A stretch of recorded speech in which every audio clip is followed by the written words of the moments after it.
आर्यन एक साफ वर्दी में स्कूल के गेट से गुजरता है।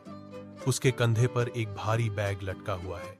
उसकी आंखें मोबाइल स्क्रीन पर टिकी हैं, जो उसके आसपास के शहर के जीवंत अराजकता से बेखबर है। अपने डिजिटल दुनिया में खोया हुआ इस स्कूल का प्रवेश द्वार पृष्ठभूमि शोर के धुंधलापन में बदल जाता है। बैग का वजन प्रतीकात्मक लगता है, जो उसकी केंद्रित व्याकुलता में अनसुना बोझ है। वह चलता है, व्यस्त छात्र भीड़ के बीच एक अकेला व्यक्ति। आर्यन अपने माता पिता के साथ गांव के खेत में पहुंचता है, जो ग्रामीण परिवेश के बिल्कुल विपरीत है। रामू नंगे पैर और साधारण कपड़े पहने खेतों में काम करता है। उसकी मुस्कान वास्तविक खुशी बिखेरती है। आर्यन रामू के श्रम को देखता है। गांव के जीवन की सादगी उसकी अपनी दुनिया से बहुत दूर है। आर्यन को गांव की अजीबियत का एहसास होता है। अपरिचित दृश्य और ध्वनियां उसकी जिज्ञासा को बढ़ाती हैं। रामू का अटूट कार्य नैतिकता और आनंदमय भावना युवा आर्यन पर एक स्थायी प्रभाव छोड़ती है। आर्यन और रामू शांत नदी के किनारे बैठते हैं। पेड़ों से धूप छनकर आ रही है। प्रकृति की शांति उन्हें गले लगा रही है। रामू धैर्यपूर्वक आर्यन को तैराकी की कला में मार्गदर्शन करता है। उनकी हंसी पानी में गूंजती है। आर्यन बदले में रामू को किताबों के भीतर मौजूद जादू सिखाता है। कहानियों के माध्यम से उनके दिमाग जुड़ते हैं। एक साझा मुस्कान उनके बंधन को गहरा करती है। आपसी सम्मान और सीखने पर बनी दोस्ती को मजबूत करती है।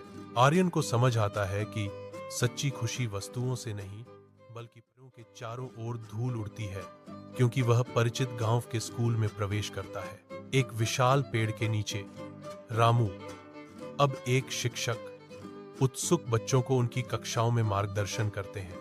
आर्यन और रामू के पुनर्मिलन पर एक हार्दिक आलिंगन उनके चेहरे अनकही कहानियों के वर्षों से अंकित है। सूर्य की रोशनी पत्तियों से छनकर बच्चों के उज्जवल चौकस चेहरों को रोशन करती है। आर्यन देखता है, उसके होठों पर एक पुरानी मुस्कान खेलती है, जैसे बच्चे लग्न से पढ़ाई करते हैं। हवा सीखने और हंसी की फुसफुसाहट से भरी है, एक आशावादी सिम्फनी।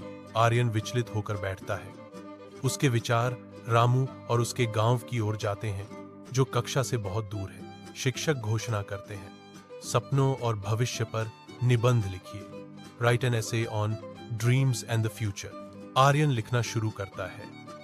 उसके शब्द उसके गांव और रामू का एक जीवंत चित्र बनाते हैं।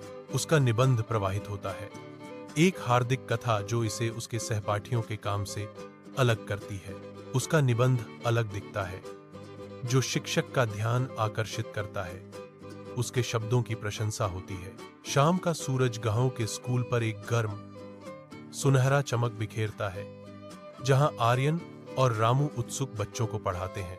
आर्यन और रामू के मार्गदर्शन में बच्चे लगन से अध्ययन करते हुए खुशी और एकाग्रता से भरे हुए हैं। आर्यन और रामू एक जानी पहचानी मुस्कान का आदान प्रदान करते हैं, जो उनके साझा उद्देश्य और बढ़ते दोस्ती की मौन स्वीकृति है। आर्यन और रामू एक दूसरे को देखते हैं और मुस्कुराते हैं, जो दोनों पुरुषों के बीच गहरे बंधन का संकेत देता है। उन्हें एहसास होता है कि मिलकर वे गांव के बच्चों के भविष्य को उज्जवल कर सकते हैं। एकता और साझा प्रतिबद्धता का